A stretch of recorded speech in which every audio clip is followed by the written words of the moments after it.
너희가 거절하고 배반하면 칼날이 너희를 삼킬 것이다. 이것은 주님께서 친히 하신 말씀이다. 아멘. 오늘 말씀의 제목은 대화 좀 하자라는 제목으로 하나님 말씀 선포하겠습니다. 이사야는 당대 최고의 학자였고 귀족 출신의 예언자였습니다. 더 흥미로운 것은 그의 아내도 예언자였습니다. 이사야는 53년 동안 남유다에서 우시야, 요담, 아하스, 히스기야 왕에 거쳐서 하나님의 심판과 구원의 메시지를 전했습니다. 여러분, 이사야를 읽다 보면 성경 전체를 읽은 것 같은 영적인 감동이 있어요.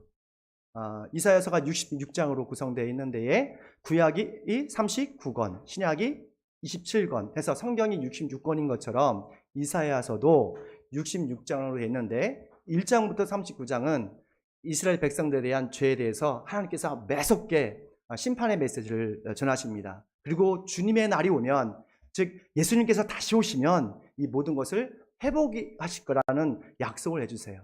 그리고 40장부터 66장까지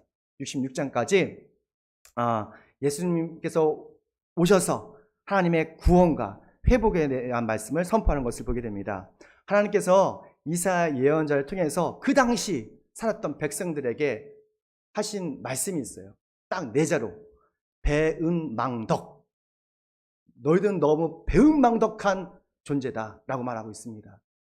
이사야서 1장 2절 말씀 보니까 내가 자식으로 기르고 키웠는데 그들이 나를 거역하였다. 소도 제 임자를 알고 나귀도 주인이 저를 어떻게 먹여 키우는지 알건만은 이스라엘은 알지 못하고 나의 백성은 깨닫지 못하는구나 라고 말합니다.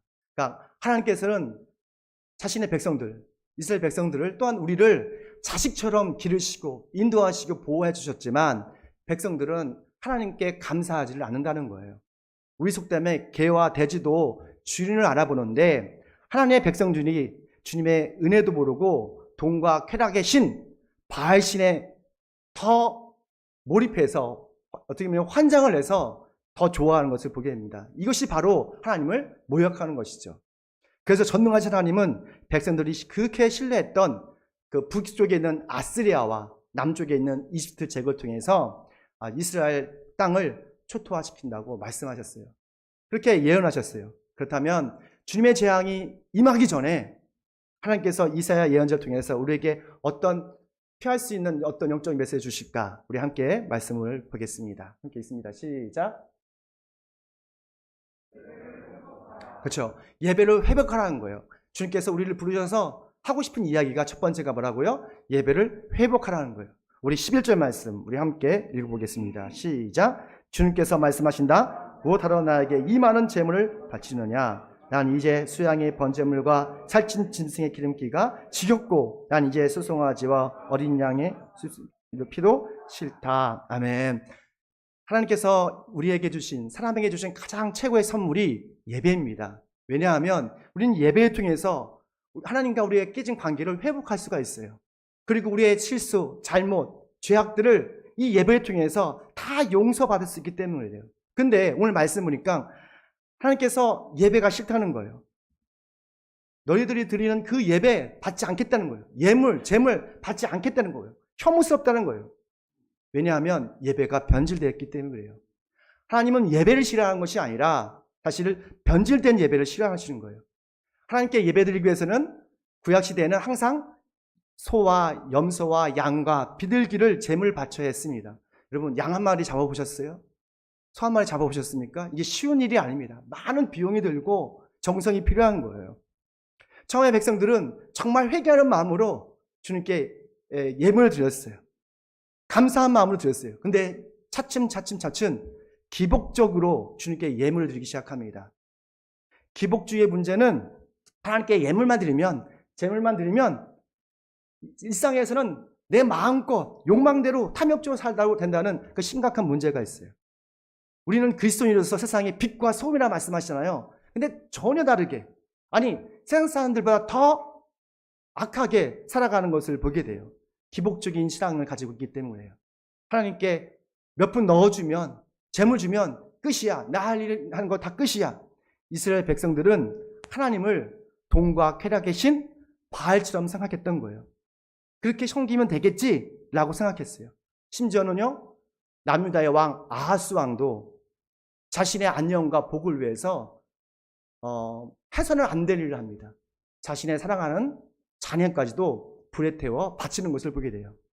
열왕기하 16장 3절에 오히려 그는 이스라엘 왕들이 걸어간 길을 걸어갔고 자기의 아들을 불에 태워 제물을 바쳤다. 이것은 주님께서 이스라엘 백성이 보는 앞에서 쫓아내신 이방 민족의 역겨운 풍속을 본받은 행위다. 남유다의 왕이 아하스가 자신의 안녕과 복을 위해서 자식들을 태워 죽이는 거예요. 현대판 인신제사가 이루어지고 있어요. 우리가 하나님을 믿는다면서 기복적으로 믿는다면 나의 안녕과 복을 위해서 우리 자녀들의 신앙과 자녀들의 믿음을 방치한다면 어떻게 보면 그것이 인신제사 드리는 거라고 할 수가 있어요. 많은 예수를 믿는다면서도 자신의 안녕과 복을 위해서 사는 사람이 너무 많습니다. 이것은 하나님께 드리는 예물이 아니라 뇌물이에요. 뇌물. 하나님은 이런 뇌물을 정말 역겨워하시고 싫어하시는 거예요. 하나님께서 정말 기뻐하시는 예물은 감사로 드리는 정직한 예물이에요. 정직한 헌금이에요. 나에게 주신 모든 것이 하나님의 은혜입니다. 나도 열심히 했지만 주님께서 나에게 도와주셔서 주신 이 모든 것이 하나님의 은혜요. 나로는 감사의 표현으로 드리는 예물, 헌금, 예배, 이것이 하나님께서 가장 기뻐하시는 거라고요. 지난주 목요일 날 제가 우리 집에서 열심히 일하고 우리 부모님 욕실을 하나 같이 만들었는데 저녁 때 한 청년한테 전화가 왔어요. 목사님, 더불어교회 계좌번호 좀 알려주세요. 왜? 헌금하려고요. 11조 하려고요. 무슨 소리야? 했더니 목사님, 제가 11조 받았는데 하나님께 너무 드리고 싶어요. 그래서 빨리 보내주세요. 오늘 받은 순간 드리고 싶다는 거예요. 저는 그 소리 듣고 하나님의 음성을 들었어요. 하나님께서 정말 기뻐하시는 예물. 우리가 금액이 적고 많고가 아니라요. 이 모든 것이 하나님의 은혜입니다. 감사로 정직하게 드리는 그 예물을 하나님께서 기뻐하시는 거예요. 빌립보서 4장 18절 말씀, 그것은 아름다운 향기이며 하나님께서 기쁘시게 받으시는 제물입니다. 할렐루야. 우리가 헌금에 많고 적음이 아니에요. 감사 드리는 정직한 헌금을 하나님께서 기뻐하십니다. 제가 목회자로서 정말 감사한 것은 우리 더불어교회 모두가 이런 기복적인 뇌물이 아니라 감사와 담긴 정직한 예물을 드리고 있다는 거예요. 제가 그렇게 하나님 보시기에 그렇게 정직하지 않음에도 불구하고 우리 성도들을 보면 정말로 정직한 감사의 연금을 드려요. 그래서 하나님께서 우리 더블 성도를 통해서 한 나라가 확장되겠구나라는 확신이 있습니다. 하나님께 향기로운 예물을 드리는 우리 성도들에게 하늘과 땅의 축복을 마음껏 주셔서 정말 하나님의 위대한 사명을 감당하는 그런 주인공이 되시길 축원합니다. 두 번째입니다. 함께 읽습니다. 시작. 아멘. 두 번째 우리에게 하고 싶은 하나님의 말씀이 있습니다. 정의를 배우라는 거예요. 우리 17절 말씀 함께 읽습니다. 시작. 좋은 일을 하는 것을 배워라. 정의를 찾아라. 억압받는 사람을 도와주어라. 고아의 송사를 변호하여 주고 과부의 송사를 변호하여 주어라. 아멘. 사람은 평생 배우면서 살아가고 있습니다.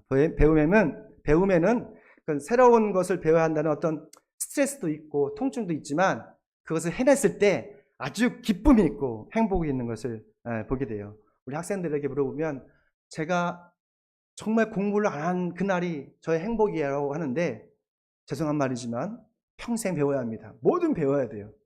그러면 인생은 배움이기 때문에 그래요.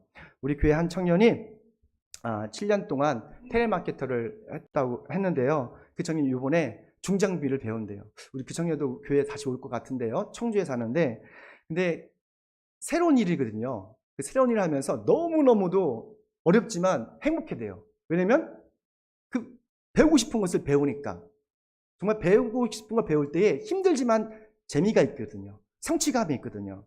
제가 가끔 예전에 정글의 법칙이라는 걸 봤습니다.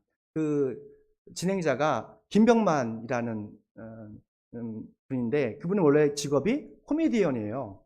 근데 코미디언인데 정말 서바이벌 게임의 최고인 것 같아요. 그 서바이벌 생존 프로그램을 위해서 스쿠버 다이빙도 배우고 또 뭐를 배웠더라? 건축도 배우고 기사도 배우고 그 다음에 심지어는 비행기까지도 배웠더라고요. 뭐 하기 위해서? 정글버의 법칙의 그 프로그램을 계속 진행하기 위해서. 그러면서 많은 위기가 있고 어려움이 있지만 그 배움에 성취감이 있다는 거예요. 행복감이 있다는 거예요. 마찬가지로 우리 신앙생들도 배움이에요. 10년 전, 20년 전 그 은혜로 사는 게 아니라 오늘 이 시간 새로운 믿음에 도전을 하는 거예요. 그래서 저는 성경 녹음에 대해서 전 처음 알았거든요. 그리고 성경 필사도는 예전에 알았지만 녹음이 그렇게 하는지 몰랐어요. 근데 그걸 새로운 도전 통해서 이 성도들이 다시 어떤 영적인 감각을 회복하고 성령의 충만함을 느끼는 것을 보게 됐습니다. 그런데 우리가 신앙생활로 배움인데 누구한테 배우냐에 따라서 우리 인생이 결정돼요. 바리새인한테 신앙을 배우면 율법주의가 됩니다. 사두개인 같은 사람한테 배우면 세속주의가 돼요. 하지만 예수님께 배우면 진리를 알게 돼요. 진리는 여러분의 영혼과 몸을 자유케 하십니다. 그리고 쉼을 주시는 거예요. 세상이 줄 수 없는 그런 쉼을 주십니다. 마가복음 11장 29절 나는 마음이 온유하고 겸손하니 내 명예를 메고 나한테 배워라. 그리하면 너희는 마음에 쉼을 얻을 것이다. 할렐루야. 마음에 쉼이 있습니까? 육체에 쉼이 있습니까? 그러면 여러분은 하나님의 사람입니다. 그러면 예수님은 제자들에게 우리에게 무엇을 가장 가르치고 싶었을까? 딱 저는 두 가지라 생각해요. 하나는 하나님의 정의입니다. 따라합시다. justice. 정의예요. 그리고 또 한 가지는 사랑입니다. 하나님의 정의는 하나님의 나라가 우리 가정과 직장과 교회에 임할 때에 하나님의 정의가 세워지는 거예요. 하나님의 나라는 하나님의 말씀이 하나님께서 주권이 말씀대로 모든 것이 통치되는 것이 바로 하나님의 나라예요. 세상은 공평하지 않대요. 기울어진 운동장이래요. 그러나 우리 하나님의 나라가 임하는 곳은 공평한 나라가 되옵니다. 모든 사람들이 공정하고 공평하게 대우받는 나라. 그게 바로 하나님의 나라예요. 하나님의 나라는 여러분을 통해서 여러분의 직장에서 가정에서 이루어지기를 원하신 거예요. 그래서 예수님께서 처음 설교하실 때 하신 말씀이 있어요. 회개하라! 하늘나라가 가까이 왔다. 다시 한번 회개하라! 하나님의 하늘나라가 가까이 왔다라고 선포하셨어요. 그 하늘나라는 예수님을 나의 하나님이시고 나의 주님이십니다 하고 고백하는 사람에게 이미 왔고 여전히 오고 있어요. 하나님의 나라는 예수님이기 때문이에요. 예수님은 영생이고 하나님의 나라이거든요. 그래서 예수님을 믿으면 이미 우리 마음속에 하늘나라가 있는 거예요. 그리고 하늘나라가 점점 오는 거예요.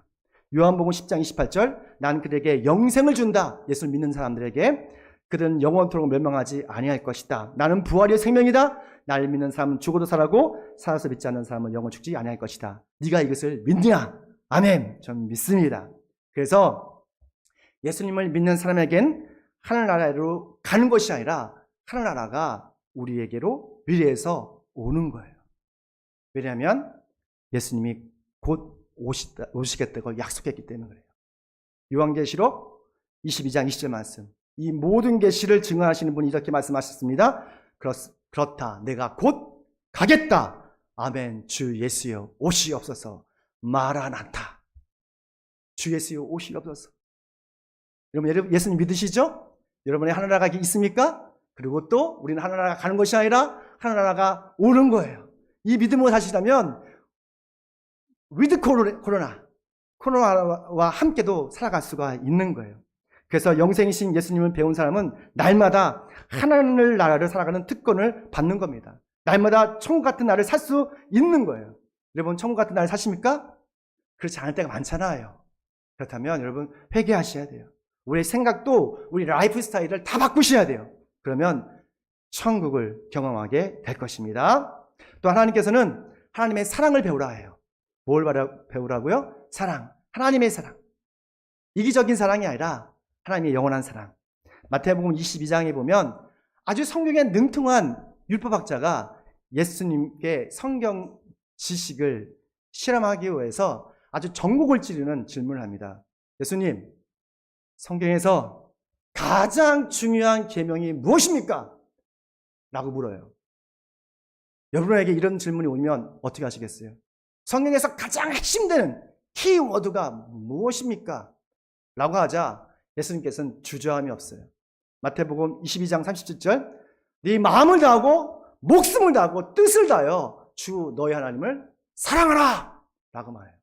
그리고 네 옷을 네 몸처럼 사랑하라. 이 두 계명이 율법을 압축하고 요약한 주제다라고 말씀합니다. 왜 우리는 우리의 일상의 성공보다도 명예보다도 위치보다도 마음과 목숨과 뜻을 다해서 하나님을 사랑해야 되죠? 하나님께서 여러분을 마음과 뜻과 목숨을 다해 사랑하셨기 때문에 그래요. 그게 바로 십자가예요. 왜 주변에 있는 나를 힘들게 하고 괴롭히는 이웃을 용서해야 됩니까? 왜 사랑해야 되죠? 예수님께서 우리에게 까칠한 우리를 있는 모습 그대로 용서하고 사랑하셨기 때문에 그래요.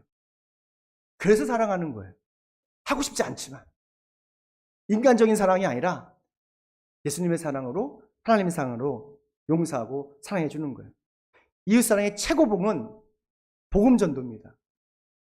전도예요. 나만 하늘나라 가는 것이 아니라, 하늘나라를 지금 이 땅에서 살아가는 것이 아니라 주변에 있는 사람들에게 복음을 증거하는 거예요. 이웃에게 복음 전하는 것보다 더 큰 사랑은 없어요. 우리가 복음을 전가하면 좀 힘들고 어렵지만 하나님의 사랑을 알게 될 것입니다. 복음을 자랑하십시오. 하늘나라를 경험하게 될 것입니다. 마지막입니다. 함께 있습니다. 시작. 순종을. 아멘. 하나님께서 정말 긴박한 상황에 하신 말씀이에요. 순종을 배우라는 거예요. 우리 19절 말씀 함께 있습니다. 19절 시작.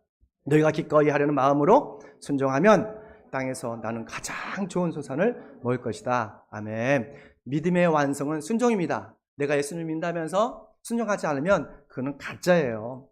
그래서 성경은 순종의 축복과 불순종의 저주에서 아주 반복적으로 지속적으로 우리에게 가르치고 있어요. 순종의 복과 불순종의 저주를 우리는 히스기야 왕과 그의 아버지 아하스 왕을 통해서 하나님께서는 이사야를 통해서 알려주십니다. 이사야서 7장을 보면 시리아 왕과 북이스라엘의 왕이 연합해서 남유다를 침공합니다. 그때 왕이 아하스라는 왕이었어요. 아하스 왕. 그 아하스 왕이 너무 무서운 거예요. 전쟁을 좋아하는 사람이 없겠어요.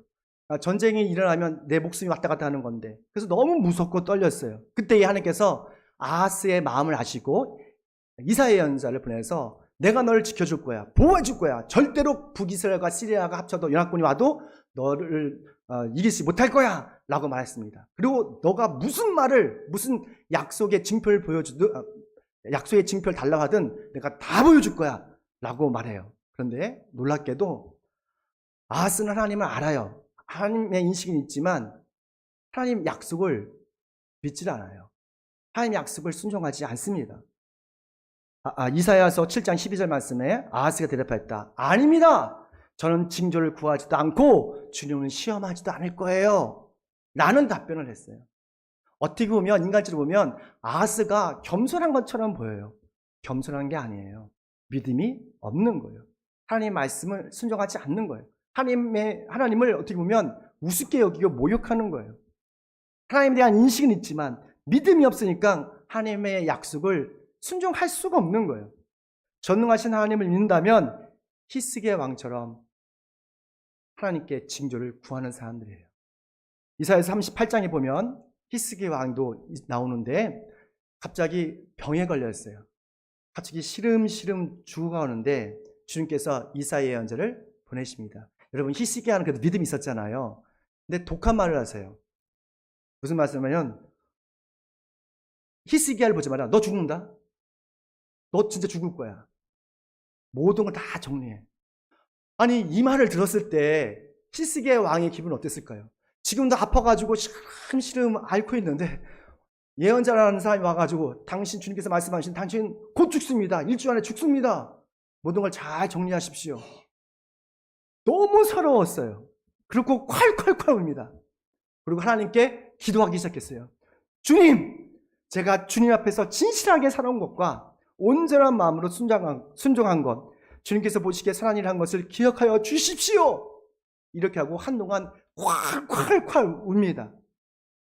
그래서 하나님께서 히스기야의 마음과 눈물의 길을 보셨어요. 성경에 보면 보셨다 했어요.